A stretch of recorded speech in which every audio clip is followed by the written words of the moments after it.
Hello and welcome to this segment of DAYBREAK and I'm Yetunde Alanamu. Today we'll be talking about economic crisis in Nigeria, possible expectations for new government and mid-pro. And I have here with me barrister Sarafa Okewoye. Good afternoon, sir. It's my pleasure to be on this program. You're welcome, sir. Okay, to start the discussion, the CBN has declared the old note as negative, but the impact and scarcity might not disappear overnight, as we have seen. How long do you think it will take things to be stabilized? And most importantly, do you think changes will come to Nigeria with the incoming administration? Well, thank you very much. It was unfortunate that federal government and CBN particularly introduced that very good policy at the very wrong time. The cashless policy is a very good policy, but the timing and the methodology of introducing it or implementing it was very, very wrong. Having said that, the hardship between January and now was unimaginable and highly unexpected for a government that was transiting to a new administration to have introduced such a far-reaching policy at this point in time. But then, I can say that no one can determine how soon the hardship, the stress will be, Nigerians will overcome it. But I'm sure it's going to be as soon as possible because in the last 1 week, we have seen a lot of improvement, a lot of changes, and more money have been pumped into circulation. So the tension, the economic challenges, and the hardship people are facing are gradually becoming things of the past. And I have no doubt in my mind, if the CBN, the commercial banks sustain the kind of zeal they have exhibited in the last 7 days, within a couple of weeks, that problem will become a thing of the past. I'm confident. Okay. So do you think changes will come with the new incoming administration? Of course, yes. It is peculiar to any new thing.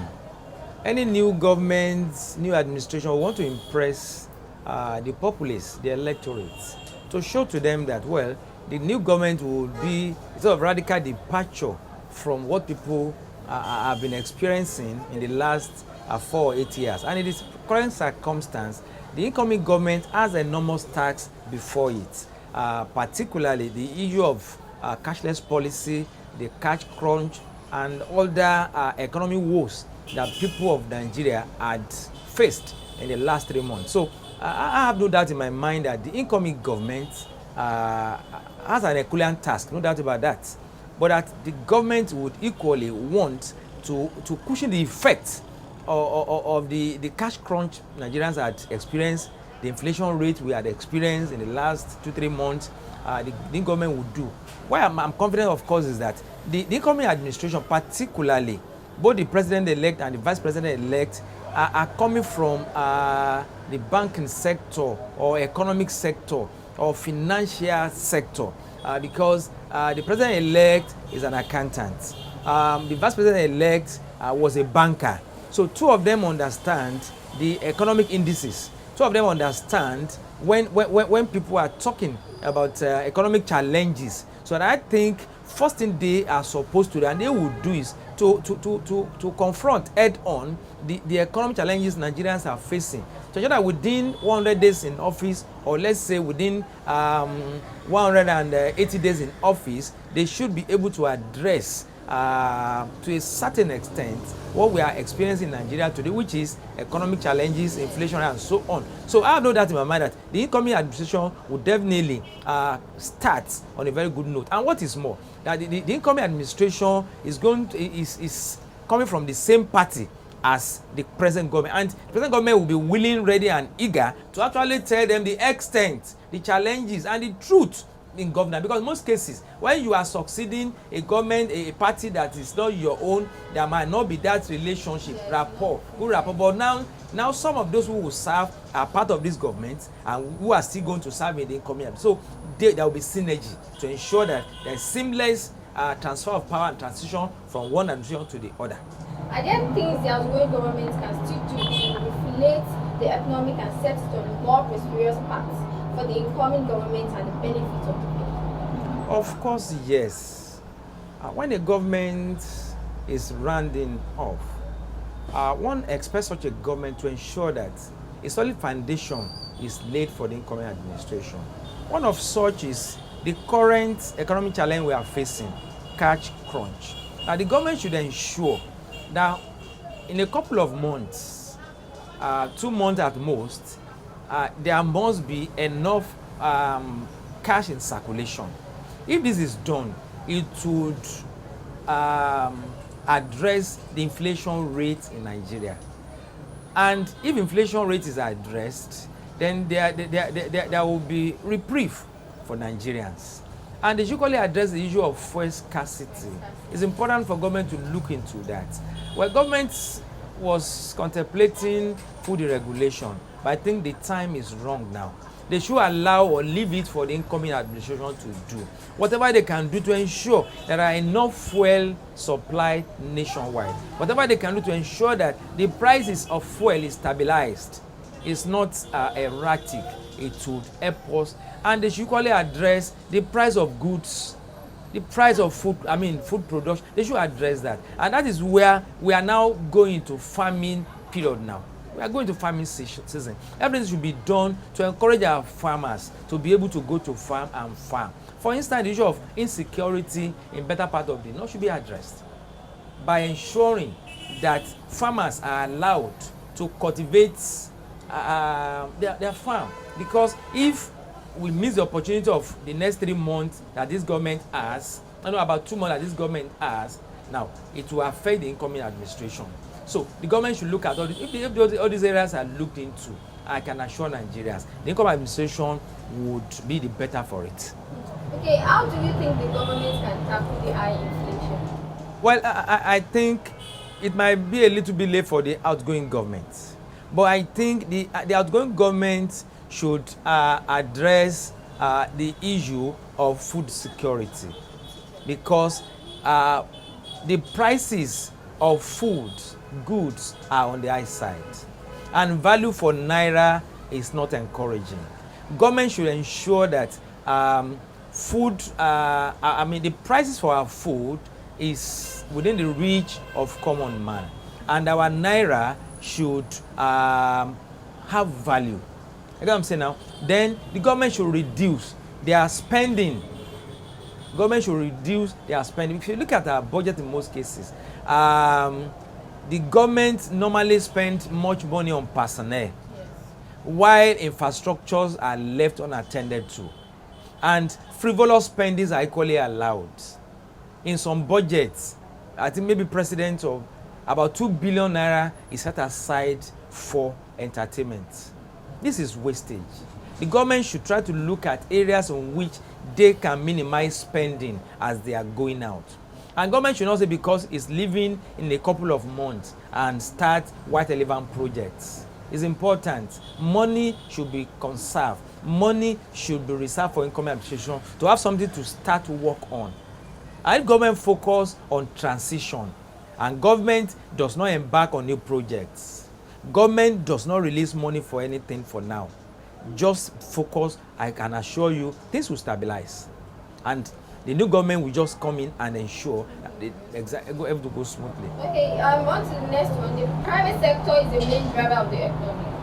What kind of support can the incoming government give that sector for improved productivity? Well, what makes me happy, of course, is the president-elects and vice president-elects are equally part of private sector community, and they understand the dynamics, they understand the importance, and they understand the contribution of private sector. If you look at their various states, Lagos and Borno State, private sectors played major role in these two states. In fact, they are the one driving their economy.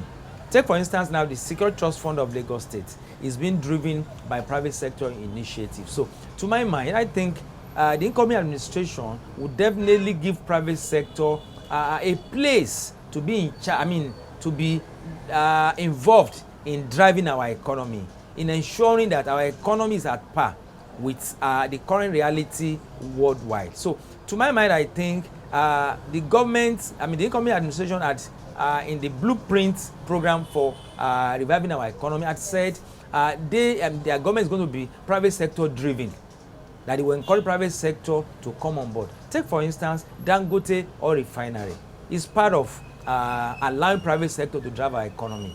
And I think government of Lagos, encouraged Dangote to start that thing. And I think the incoming administration will ensure that private sector are given right of place, and they will be given concessions, waivers to encourage them. And if waivers and concessions are given, it will encourage private sector to come in, and there will be a sort of stable policy. Because if policy is not stable, it will affect private sector. So all these things are what I'm expecting the outgoing government to do, which the incoming government will build on. The policy must be stable, and there must be enabling environment for competition. And government should not try to dominate the economic landscape. If all these things are done, I can assure you, people will be eager to invest in various government activities. And people in diaspora will equally feel free to bring their money and invest in their motherland. Okay. Yes, what kind of economic team should the incoming president work for? And also, given the peculiar economic challenge Nigeria is faced. Well, like I said, that Nigeria is lucky that this time around we are having an accountant as our president-elect. We're having an economist as our vice president-elect. They understand the dynamics of Nigerian economy. And two of them had been tested, and to my mind, they are trusted. That's why Nigerians voted for them to come and serve at higher levels. Two of them had governed volatile states, and they had been able for 8 years to stabilize that state economically, security-wise, and what have you. So I have no doubt in my mind that the method they used in driving the economy of their various states, excuse me, and their various states are the front runners among the states that are doing well in terms of economy, in terms of security, in terms of empowerment, and so on. So if they take over the mantle of leadership, excuse me, I have no doubt that they will bring that their wealth of experience to bear, such as allowing private sector to be involved, such as removing government hands in certain ventures that are not profitable, that are not meant for government to be involved in. They will remove, in ensuring that the government spending is addressed. These too large public service will be addressed as well. It will be addressed because it's important for us to address all these over bloated civil service. It's important so that government spending will be reduced. Then they will equally look inward that instead of voting too much money for personnel, we should think of infrastructure. We should think of development. So these are the challenges, before the incoming government, and which I have no doubt that the government will address, and it will be Nigerians will be better for it. Yes, and on to the next question. The president-elect, Asiwaju Bola Ahmed Tinubu, said during campaign that he would remove fuel subsidy. How can it be removed with minimum shock and consequential action? Well, we must face the reality. Our economy cannot sustain subsidy on fuel. Our economy cannot sustain it. We have been shying away from this reality for the past 10-15 years. And we have come to a very stark reality. And the solution to perennial fuel scarcity, of course, is for the government to remove its involvement in fuel once and for all. And like what you said earlier. Yes, and the government is saying, yes, we are contemplating removing subsidy. I think it's good for us. Because the subsidy they are putting on petroleum products, the benefits are only being enjoyed by oil cartel. That's the truth. They are the one enjoying it. You and I are not enjoying this. And government just felt we cannot be feeding these multi-billionaires while our people are suffering. That instead of wasting money or feeding these multi-billionaires, the money should be used for something that will touch the downtrodden masses, that will better their lot, that will place them where they are supposed to be. That's the essence of removing free subsidy. And that's not to say that government will not equally ensure that our refineries are working. If our refineries are working, I can assure you, fuel price will not be beyond our reach. We are complaining because we are importing fuel. The fuel is refined outside the country. That's why we are buying in dollars. But if you are refining in Nigeria, we will use Naira to be buying this and to address the issue of high price of petroleum products. If you are refining in Nigeria, I can assure you, Naira will be used to purchase oil. So we will not be basing it on foreign, on international market again. You are refining here, you sell the price you are selling here. So all this will be exact to grow. Yeah. So that's why government of Lagos encourage Dangote to site a refinery in Lagos State. If the refinery of Dangote comes to operation, which is going to be December 2023, we can assure you the issue of oil price on the ice, I will call it, come down, because Dangote oil refinery should be able to supply the needs of Nigerians on daily basis. So we might not need to be importing fuel. So what I'm saying, of course, is that if government deregulates or remove subsidy outrightly, Nigerians will be the better for it. And all cartel will be able to, they will still be making their profit, but it will not be at our expense again. So that is why I'm supporting total removal of oil subsidy. But the problem we are having before was that the government had not been utilizing that money for the purpose it is meant for. We are not feeling the impact. That's why people are complaining. If you are feeling the impact, if our roads are fixed, if we have job opportunities, if there are opportunities for Nigerians, if our economy is good, if things are within our reach, nobody will complain. But because our economy is not good, there's no job, there's nothing. If you now increase fuel, it will have multiplying effect on other sectors. That's the problem. Okay, so there have been issues around fiscal consolidation to boost government's low revenue. What is your recommendation? Well, I want the government to look inward. If you want good governance, people must tighten their belts. That taxes might need to be jacked up. Personal income tax, VAT and so on might need to be jacked up so as to provide revenue for government to run the affairs of government. But like I said, people want to see the effects of the money they are paying to government coffer. But what they don't say, that's why they are complaining. Go to Lagos. People are being taxed, but they are seeing the dividend of the tax they are paying to government, and they're happy to pay more. Lagos is one of the states that are generating highest tax in Nigeria. Their tax they are realizing monthly, it doubles what some states are getting monthly. And people who are paying are not complaining because they believe that government is serving them. Government is giving back what they expect government to do. So what I'm saying is, if the government of Ashwaji Bola Ahmed Tinubu will live up to expectation and billing by ensuring that the money that people are paying or accruing to government, they are accounting for it. They are doing things that will better our lot. I can assure you, Nigerians will not complain. And I can assure you, Nigeria will be the better for it. And within 1 year or two, you will say, this is not, we never expect it to be like this. Because Nigeria will become an El Dorado. But we need everybody's cooperation. That's just the truth. We need everybody's perseverance. Lagos, when it started, it was rough. But today, Lagos is a role model. Today, if you go to Lagos this month, by the time you are going next month, Lagos, exactly. So they are giving reason, they are giving justification for when they are collecting from you and I. And that's why people are complaining about federal government, that we are not seeing justification for the money they are collecting through all subsidy. So if the incoming administration could do that within 100 days, within 6 months, people are able to see practically everybody will be happy. What do you want? We'll cooperate. Okay, sir. How can the incoming administration transform the agricultural sector for maximum returns given its potential? The change starts with you and I. Nigerians must be ready to accept the fact that all of us must be involved in the kind of agrarian revolution this new administration wants to introduce. Remember when Ashwaji Bola Ahmed Tinubu was campaigning, he encouraged us to think of cultivating maize, cassava. But we were saying I wanted to send them back to we drink tires and so on and so on. And he was trying to be realistic. It was just starting from subsistence farming. That all of us should think of what can we do with a plot of land that we have just we have not developed. I mean, I have a plot behind our building that is lying fallow. We should think of what we can do.